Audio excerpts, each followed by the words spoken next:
উফ! এই কথাটা এই মুকুটমণিপুরের এই জায়গায় এসে আমাকে বারবার প্রত্যেকটা ভিডিওতে বলতে হচ্ছে।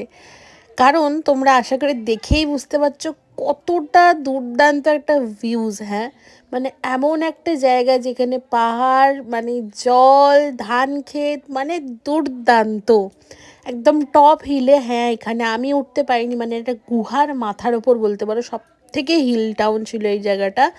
আর এই জায়গাটা না, মানে তোমার ওঠার রাস্তাটা খুব সরু ছিল, আর এখান থেকে পুরো মুকুটমণিপুর ভিউজটা দেখা যাচ্ছিলো, ভিউটা পুরোটা দেখতেই পাচ্ছ আশা করি।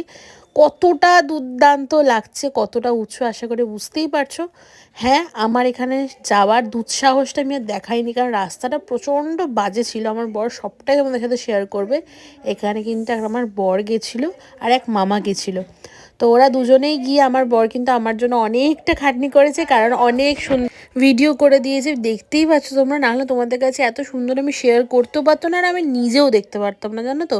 হ্যাঁ, আমি যেই জায়গায় ছিলাম সেখান দিয়ে দেখা যাচ্ছিল, কিন্তু এই পজিশানে এত সুন্দরভাবে ভিউজটা কোনোভাবেই আসছিল না। তো আমি তোমাদের ভাষায় প্রকাশ করতে পারবো না কতটা দুর্দান্ত ছিল জায়গাটা। তো চলো পরপর দেখাচ্ছি সব।